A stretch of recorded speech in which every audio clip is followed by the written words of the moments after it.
What's the only weekly wrap-up of the top compliance and ethics stories? It is This Week in FCPA with Tom Fox, the voice of compliance, and Jay Rosen, Mr. Monitor. Each week, Tom and Jay highlight 10 stories which caught their collective eye, talk about sports and movies, highlight top podcasts, and preview their upcoming events.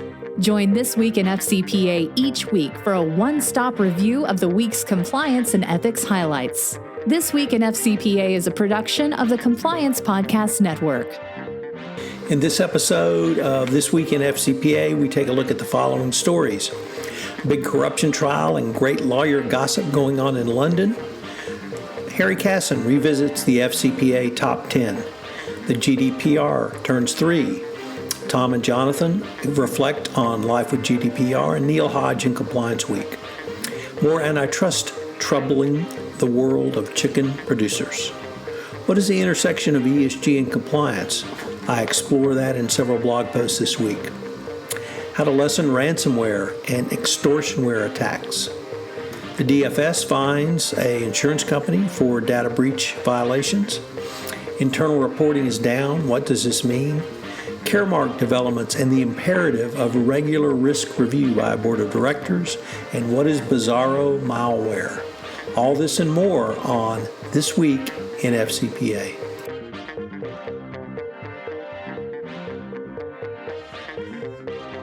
Hello, everyone. This is Tom Fox, the voice of compliance, back again with Jay Rosen, Mr. Monitor himself, for This Week in FCPA, episode 254 for the week ending May 28, 2021, the Shaken, Not Stirred edition.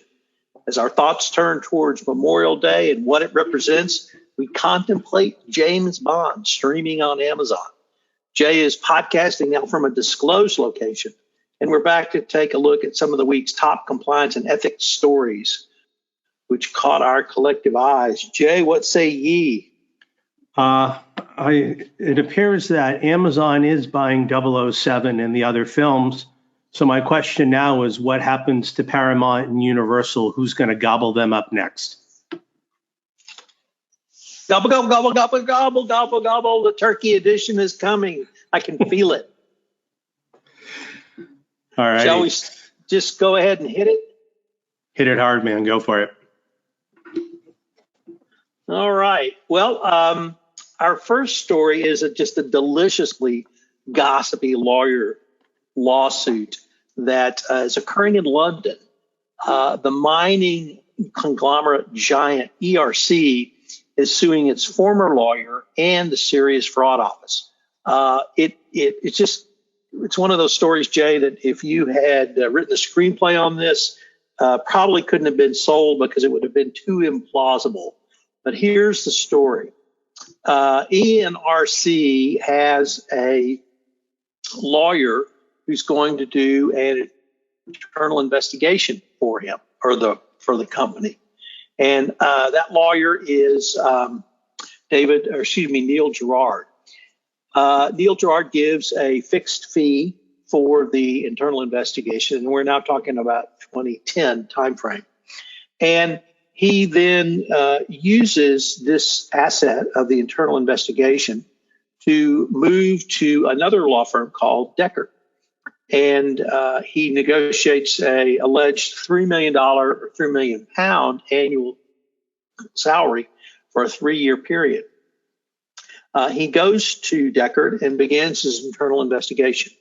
3 years later, when he was terminated for the internal investigation by ENRC, he's billed some $18 million, or the Deckard firm has billed some $18 million. ENRC obviously is not very happy about these costs. But then we move to really the realm of the fantastic, because somehow the internal investigation that Mr. Gerard has done migrates its way to the Serious Fraud Office in the guise or as a self-disclosure. It's not clear if this self-disclosure was authorized by ENRC. Nevertheless, the Serious Fraud Office gets the internal investigation, including attorney-client privilege information, and then opens its own investigation. in the 2013 timeframe. There's still been no charges brought by the Serious Fraud Office against ENRC. So ENRC files a civil lawsuit against the lawyer, Neil Gerard, his firm Deckert, and the Serious Fraud Office, saying that somehow Gerard and the SFO conspired to get this information. The SFO says, au contraire, this was a self-disclosure. ENRC may rue the day they self-disclosed, but nevertheless, they properly self-disclosed, and we are not a party of any nefarious activity. The lawyer says that ENRC knew everything he was doing. So the trial is scheduled to last for 11 weeks. It's in High Court in London. Apparently, there's lots of juicy details about billing rates, people billing on the file that may or may not have been part of the investigation, and lawyers running amok, and the Serious Fraud Office may get a black eye or may come out of this smelling like a rose or somewhere in between. But ENRC has filed suit. Opening statements were this week, and I will certainly be continuing it, and This Week in FCPA will continue to follow it. So if you like fantastical lawyer gossip, Jay, this is the story for you. Sounds really juicy, Tom. Next up, we'll take our weekly check-in with the FCPA blog. Harry Casson is looking at the midpoint of this year and wants to know what's new on the FCPA top 10 list. There are now 2 banks on the current top 10 lists. Goldman Sachs is number 1 and SocGen is number 10. Telecom occupies 4 spots, the most of any industry group, and 6 of the top 10 cases date from 2018 or later. The oldest entry, aged very nicely since 2008, is Siemens' ground-making $800 million resolution that really doesn't cut it anymore. 5 FCPA settlements have now reached $1 billion or more. It takes at least $585 million to even appear in the current top 10. Here are the 10 biggest FCPA cases of all time based on penalties, disgorgement, and assessments. Goldman Sachs has the top spot at $3.3 billion from 2020. Airbus is $2.09 billion. Petrobras in Brazil is $1.78 billion from 2018. Sweden makes the list with Ericsson, $1.06 billion from 2019. Another telecom, Telia from Sweden, $1.01 billion, 2017.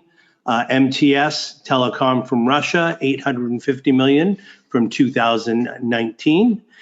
Siemens, we've said before, $800 million at 2008. Wimblecom, another telecom entrant from the Netherlands, $795 million in 2016. Alstom France, $772 from 2014. And rounding out the list is SocGen from France, $585 million. If you care to link to the show notes, we'll have a link going to the FCPA blog, and it will have the top 10 list, and then you can drill down on the companies. Back to you, Tom. Jay, our next couple of stories is really a happy birthday celebration, and that birthday is for Gdpr, which had the 3rd anniversary of its go live. Neil Hodge wrote an interesting piece in Compliance Week. Jonathan Armstrong and myself did part 1 of a 2-part podcast series on it this week. Jonathan and I focused on 2 of the key aspects: the militancy in GDPR, civil filings, and the enforcement. Neil pointed out that we've had some nearly 300 million pounds in fines over the past 3 years, 661 enforcement actions, which led to that amount of money. Some of the other things he pointed out were the regulators have assessed fines, which have not all held up in court, and he raises a question of whether or not that hurts the credibility of the regulator when they propose a big fine and a company contests it under the GDPR contesting process, and the fine is significantly reduced. There's also been an increased pressure to police big tech. Europe is really leading the way in this, I think, much more than the United States, although perhaps with the ongoing trial, the Epic Games trial against Amazon, and the lawsuit filed against Apple, and the lawsuit filed by the District of Columbia against Amazon in antitrust, that we may have some anti-competitive issues litigated in court there. And of course, really what's next for GDPR? Jonathan thinks that the regulators will continue to mature in their thinking and their enforcement actions going forward. So this has been one of the biggest legal changes over the past several years with the go live of GDPR, and many companies are still struggling with how to comply with it, and that may be a challenge going forward for some time. Jay? Thanks, Tom. Next up, we're going to turn the spotlight over to Mike Volkov, our colleague from the Everything Compliance podcast. Mike's writing in his Corruption, Crime, and Compliance blog, and it's more antitrust is troubling the world of chicken producers. The Justice Department's criminal prosecution of the chicken producing industry took a significant turn. Step by step, the Antitrust Division is building a large and comprehensive criminal prosecution of a significant cartel. Claxton Poultry Farms refused to plead guilty and cooperate in the Antitrust Division spalling criminal prosecution. Instead, Claxton Poultry Farms became the second producer to be charged and the first to be indicted rather than negotiate a deal. Claxton faces an uphill climb to escape these charges, as corporations have a poor record of vindication, especially when prosecutors have indicated senior managers from Claxton and charged them individually with participating in the same criminal conspiracy. Pilgrim's Pride Corporation pled guilty to participating in the same conspiracy and agreed to pay over $100 million. Pilgrim's Pride is cooperating against its own executives involved in the conspiracy, as well as other execs from other companies. Tyson's Food is reportedly cooperating with the investigation and earned leniency protection for its initial disclosure of the conspiracy to federal prosecutors. The Antitrust Division's criminal investigation became public in 2019, 3 years after the civil litigation involving alleged price fixing in the chicken industry. In June of 2019, the Antitrust Division revealed its investigation when it notified the Illinois court overseeing the multi-district litigation to seek a partial discovery stay. In June 2020, the original indictment charged Pilgrim's Pride executives Jason Penn and Roger Austin, the sitting president and CEO, and the former vice president, along with two other execs from Claxton. As outlined in detail in prior indictments against the 10 individuals, the defendants communicated not only by phone, text, and email, but they also coordinated bids to sell chicken products to purchase cooperatives, restaurants, and grocery chain stores. The indictment against the executives include detailed references to telephone calls and text messages used to carry out the price fixing and bid rigging scheme. The criminal case against the executives is currently scheduled for this August. Back to you, Tom. Jay, we have a couple of stories around the intersection of ESG and compliance, which I suspect we'll be having a lot more of these stories.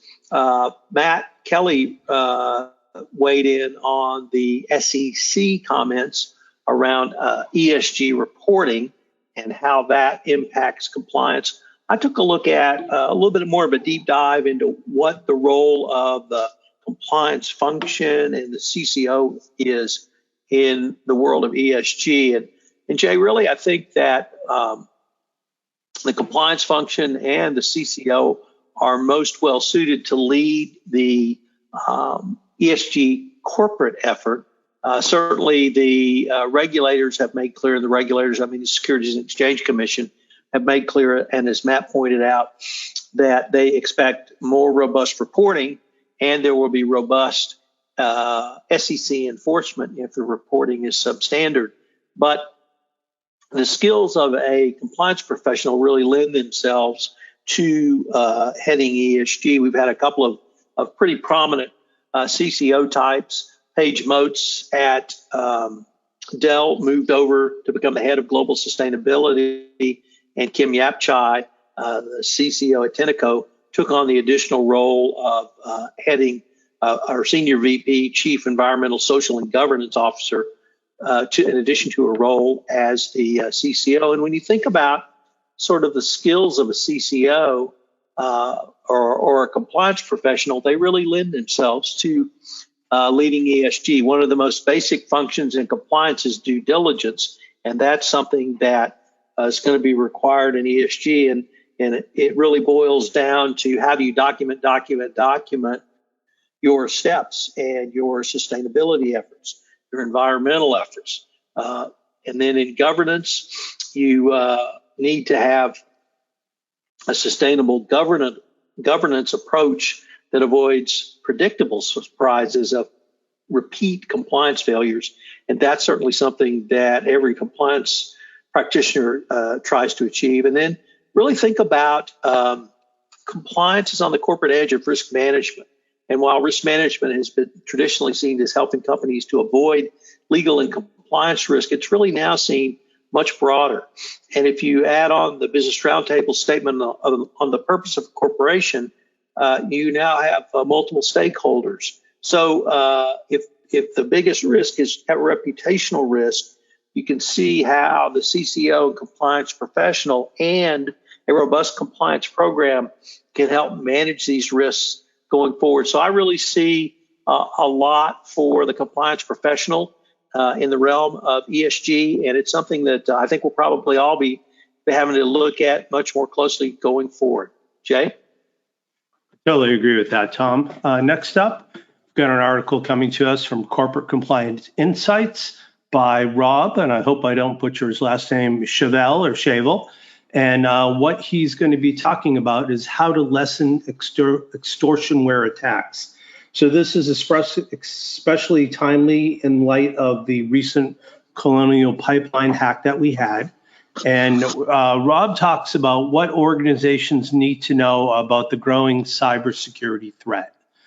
When hackers gained access to a system in the past, they really cared about the specific details within the data they encrypted or stole, but extortionware is changing that. Ransomware remains the fastest growing category of cybercrime. It occurs every 11 seconds and is responsible for a large part of the $6 trillion of damage that hackers will inflict alone. In 2020, incidences of ransomware grew by 458%, according to Bitdefender's 2020 Consumer Threat Landscape Report. What makes the ransomware distinct from past forms of corporate data breaches is that in its simplest form, the aim of ransomware is not to primarily steal data. Instead, ransomware encrypts data necessary for your ongoing operations and denies access to the victim, which can shut down a business indefinitely. Extortionware, meanwhile, combines elements from data theft and ransomware models. For cybercriminals using extortionware, any sensitive files or personal information about an employee extracted from the victim's server or found via other sources are now a valuable tool for either facilitating ransom payouts or demanding ongoing payments. Technology is making extortionware more available. While the concept of extortion and even cyber extortion is nothing new, the growth in this kind of attack mechanism is being driven by several factors. Highly capable strains are also accessible to more threat actors than ever, thanks to the evolution of ransomware as a service, because threat actors can now effectively subscribe to ransomware providers similar to legitimate SaaS or SaaS business models. The availability of advanced malware has skyrocketed. So how do you defend against extortionware? With extortionware making both technological defenses through its continued method of action, remediation efforts ultimately less likely to succeed against attacks, organizations need to focus on hardening the human aspect of their cybersecurity approach. First, implement extortionware-focused cybersecurity training. Though the vast majority of organizations carry out some form of security awareness training, studies show that about 40% of employees don't know what ransomware is, and almost 50% are oblivious about how do you respond to an attack. Create a culture of security. Besides training employees to avoid the threats like extortionware, effective human-based cybersecurity also means ensuring your organization's cultural responses to security issues is beneficial. This concept entails taking steps to increase openness and security within an organization and avoiding cover-up culture. Safe organizations take a proactive rather than a reactive approach to the employees' personal online security. As parts of the world emerge from COVID-19, financially motivated threat actors show no signs of slowing down their efforts to find new ways to maximize the chances of receiving a financial return. At the same time, despite record spending on cybersecurity, the human weakness as the heart of most organizations continues to grow vulnerable. Extortionware is the result of this paradox, and as long as employees form the most vulnerable part of an organization's defensive posture, the threat that the organization poses will keep climbing. To protect the organization effectively, organizations need to double their efforts to secure their most valuable resources, their employees' personal information. Back to you, Tom.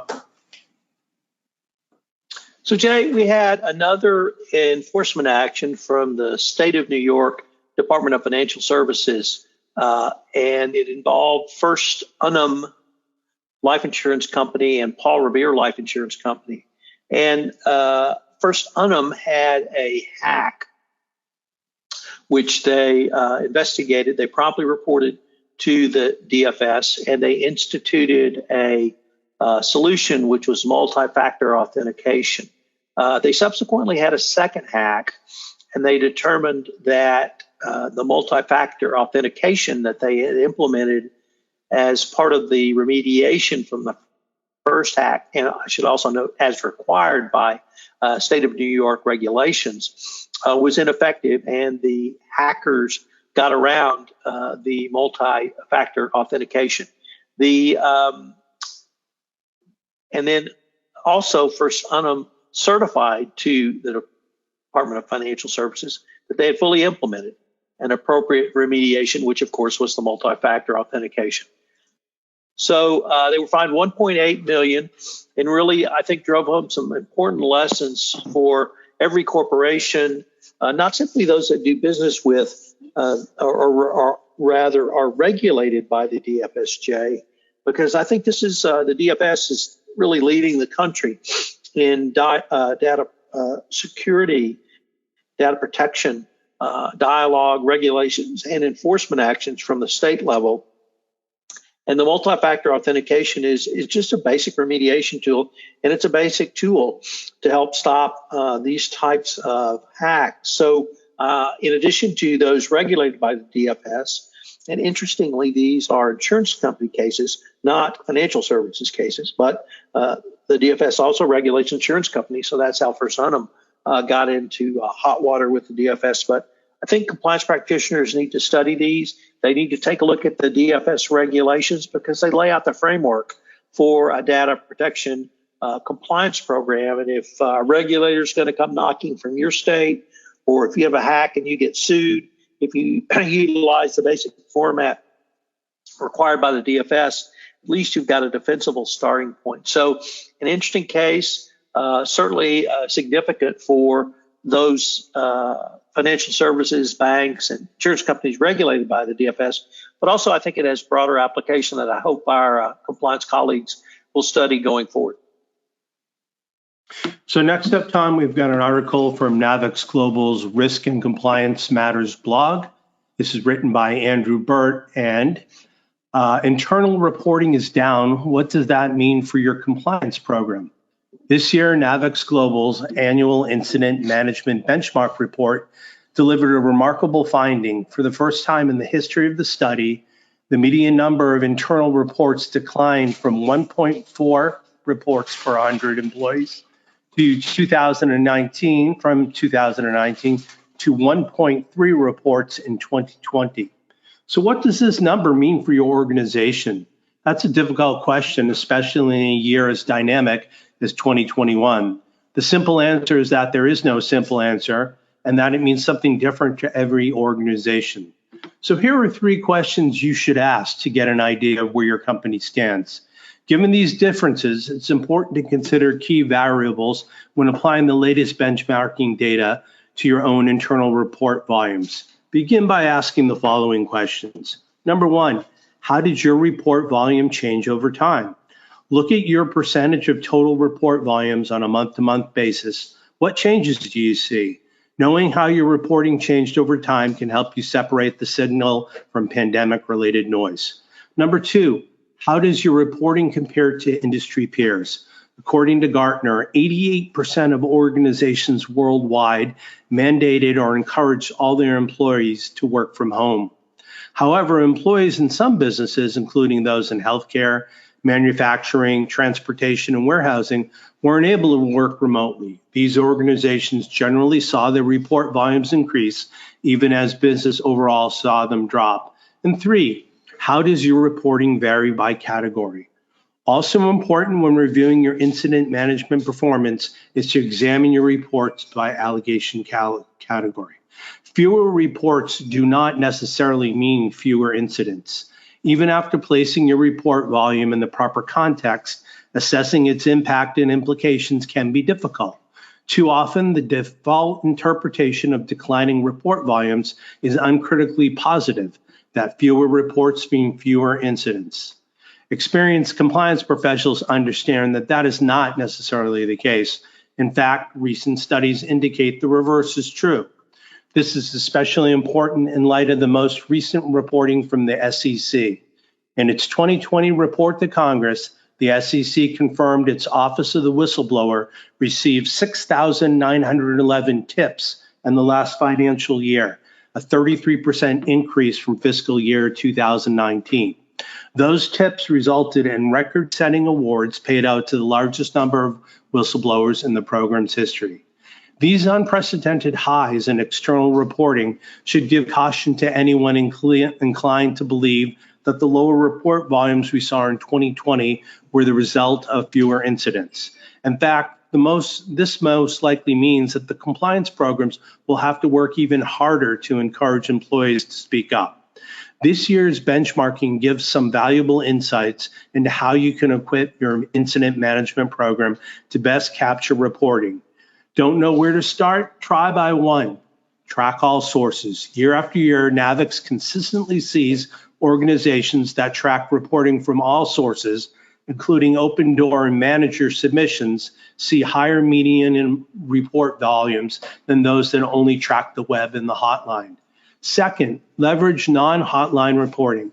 Over the past several years, NAVIX has witnessed a steady decline in the percentage of reports received via traditional hotlines. Web reporting, in contrast, now comprises a plurality of all reporting. Make sure your employers are aware of and comfortable with all the ways in which they can report problems, including and especially your online system. Ultimately, this year's benchmark data validates what compliance professionals have always known, that providing a robust and trusted incident management function is foundational to successful program. By examining your report volumes across time, type, and industry, compliance can better evaluate their own performance and identify potential blind spots, helping to ensure not just regulatory compliance, but business excellence. Back to you, Tom. So, Jay, we have another article about Caremark, and this comes to us from the Harvard Law School Forum on Corporate Governance, with a short piece by William Sabat, a partner at Wachtell Lipton. And he reiterates the growing trend in Delaware around Caremark cases. And of course, this is the case that established boards must have oversight of a compliance program. That's been certainly expanded and reinterpreted, or at least a refocus, most recently, or most notably, I should say, on the Bluebell case. But he talks about a recent case called NiSource, where shareholders sued over a pipeline explosion, claiming that the board missed numerous red flags over this, and there was really bad faith oversight failures. The key is in Jay, in Delaware, there's an early discovery process and an early dismissal process so that the facts can get in front of the court quickly. And if there's at least a cognizable claim that can get to trial, the court will not throw it out. If not, the court will throw it out, and that ends the matter. If you're a plaintiff's lawyer and you get past this initial motion for summary judgment or motion to dismiss, almost always the case is settled because boards and companies don't want bad information to get out through more rigorous discovery. So it can be quite an expensive and early expensive proposition for boards if they fail to have the motion, or rather the claim, dismissed. And this is a growing trend. We've seen several cases. I've written about several cases starting with Bluebell and coming forward. And boards need to wake up, and boards have a real obligation for oversight. They need to take care to institute oversight of their compliance program and open to my heart to document such regular reviews from the board perspective. They should also have a board seat, or a compliance expert rather, on the board who can really lead those efforts for the board, and they should have a compliance committee. So once again, we now have state law claims in Delaware, where most corporations are registered, that really force boards to do their duty and fulfill their obligation of oversight of a compliance program. And I would anticipate, Jay, we will continue to see these cases. And as these cases survive these early motions to dismiss, we'll probably see more settlements with larger dollar amounts. You want to take us home on our last story of the day, Jay? Sure. This comes to us through the always intriguing Dipping Through Geometries blog by a good friend of the podcast, Jonathan Rush. And the title is Bizarro Malware Expanding Reach to European and South American Banks. Over the last several years, Brazil has continued to maintain its reputation as a hotspot for cybercrime. According to the APWG, there were 48,137 recorded phishing attacks in 2020, a nearly 100% increase over 2019. Recently, a leading cybersecurity firm, Kaspersky Labs, reported that new banking malware that originated in Brazil, called Bizarro, is targeting 70 banks in Argentina, Chile, France, Germany, Italy, Portugal, and Spain. In brief, Bizarro is a banking Trojan that is distributed when email users click on links in spam emails. Among other features, Bizarro creates a backdoor, a secret portal allowing remote access to the computer that Kaspersky reports contains more than 100 commands, and most of them are used to display fake pop-up messages to users. Some of them are even trying to mimic online banking systems. In addition, Bizarro is using affiliates or recruiting money mules to operationalize their attacks, doing the cash out or simply helping with translations. Information security and financial crime officers in financial institutions, and not just in Europe and South America, should take note of these details regarding Bizarro and incorporate them into the internal briefings and training on cybercrime trends. While Kaspersky reports highlighted Bizarro's expansion into Europe and South America, it is more than conceivable that the group behind Bizarro will eventually try to expand their reach to financial institutions in North America and Asia as well. If it has the will and skill to find money mules and translators who can write in Spanish and other European languages, it may adopt the same approach to find accomplices sufficiently fluent in English or Asian languages. So, Tom, I'm going to throw you a softball here. Which former person who used to write questions for the DOJ about FCPA went to divinity school? Can you answer that question? I can. Okay, take it. And that person is Wei Chen. And I learned that in interviewing her for this week's episode of the Compliance Handbook. So she was a practicing pastor for a period of time, which I did not know. It is a fascinating interview with Wei Chen. We really focused on her perspective of the evolution of compliance enforcement and compliance programs. It was just a ton of fun. She's one of the top people in compliance, and I think we all owe her a huge debt of gratitude, Jay, for her work. When she was the compliance counsel for the Department of Justice, she really elevated the CCO and the compliance function through rigorous enforcement and, of course, the original evaluation of corporate compliance programs document that she led the preparation of back in 2017. So check out Wei Chen and check out the Compliance Handbook. It ties, of course, to the Compliance Handbook second edition. I spoke to my publisher today, LexisNexis, and we're aiming for a late June delivery date. So you can order your copies. I'll have much more information about that as we move along. But Jay, I've got a couple of other kind of cool podcasts coming out. Today premiered Compliance Man. Yes, Tim Kazanov-Batarov is back with Compliance Man. We have a 10-episode season. This season is true or false. And we explore a really basic compliance question, but from the emerging markets perspective. Tim has worked for nearly 20 years in Russia, Asia, and in other countries that are classified as emerging markets. So his perspective on compliance might be a little bit different than yours and mine, Jay. They're short, pretty succinct episodes. They're going to be premiering every Friday. So today was the episode 1. And we took a look at whistleblowers and how they're perceived. So if you can't get out of the ivory tower, check out Compliance Man to learn about compliance and emerging markets. One of my personal favorites, Trekking Through Compliance, premieres June 1. And this is a series where I go through all 79 episodes of TOS, Star Trek, the original series.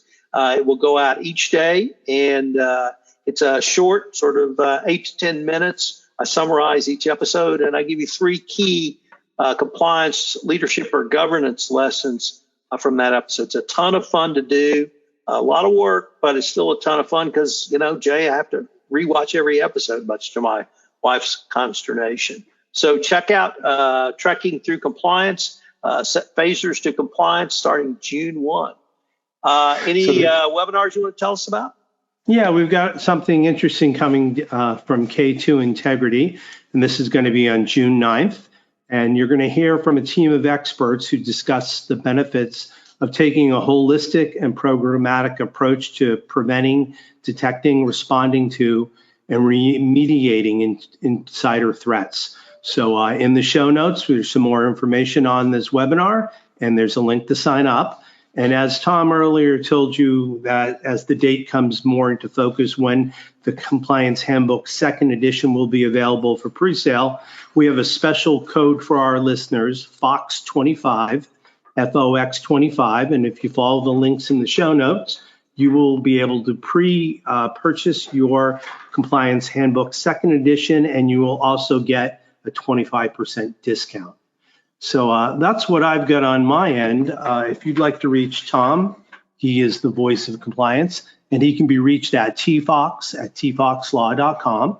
And I'm always his sidekick, Jay Rosen, aka Mr. Monitor. And you can reach me at jrosen@affiliatedmonitors.com. So as Tom said in the show open, we're going to have a long Memorial Day weekend, and I hope everyone takes this opportunity to think about the freedoms that we enjoy here in this country, and to think about what we've been through on the last year or so. Enjoy the long weekend, and we'll get back into compliance next week. So for this week in FCPA, episode 254, for the week ending May 28th, 2021, we have just given you the Shaken, Not Stirred edition. We hope you join us next week when we take a look at this week in FCPA. Have a great long weekend. Hello, everyone. This is Tom Fox again. I'd like to thank you for listening to this episode of This Week in FCPA. If you have any questions, you can reach Jay at jrosen@affiliatedmonitors.com. You can reach me at tfox@tfoxlaw.com. I hope you will join Jay and I again next week, where we take up some of the week's top compliance and ethics stories, talk about upcoming webinars, and review key podcasts on the Compliance Podcast Network, which premiered for the week. Thanks again for listening.